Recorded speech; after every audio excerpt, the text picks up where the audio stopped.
ગુણવત્તાયુક્ત વધુ ઉત્પાદન લેવું હોય તો આપણે 16 તત્વો આપવા જોઈએ.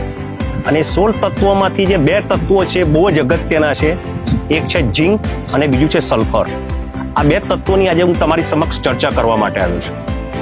ખેડૂત મિત્રો, ઝીંક અને સલ્ફરનો રોલ મગફળીના પાકમાં ખૂબ જ અગત્યનો છે.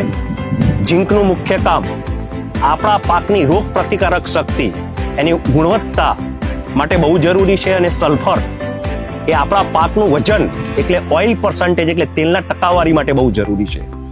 અને આ બધા ઝીંક અને સલ્ફરનું સુખાકારી સમાધાન માટે સુમિલ કેમિકલ ઇન્ડસ્ટ્રી એક ઉત્કૃષ્ટ ઉત્પાદન લઈને આવ્યું છે, જેનું નામ છે જિંદા.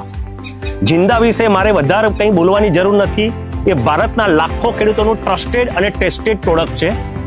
જિંદા એ ઓઆરટી ટેકનોલોજીથી બનેલું છે. ઓઆરટી ટેકનોલોજી એટલે ઓપ્ટિમમ રિલીઝ ટેકનોલોજી, જેનો અર્થ થાય છે જ્યારે પાકને ઝીંક અને સલ્ફરની જરૂરિયાત હોય ત્યારે પાક લઈ શકે છે. સાથે સાથે જેમાં ઝીંક છે એ 14% છે અને સલ્ફર એ 67% એલિમેન્ટ ફોર્મમાં છે. અને ઝીંક છે ઓક્સાઇડ ફોર્મમાં હોવાથી પાક વધુ સરળતાથી અને સહેલાઈથી લઈ શકે છે. જિંદા વાપરવાનો ડોઝ છે 1 એકરમાં માત્ર અને માત્ર 4 કિલો. તમે યુરિયા સાથે બી આપી શકો છો, તમે રેતી સાથે બી આપી શકો છો, તમે પાણી સાથે બી આપી શકો છો.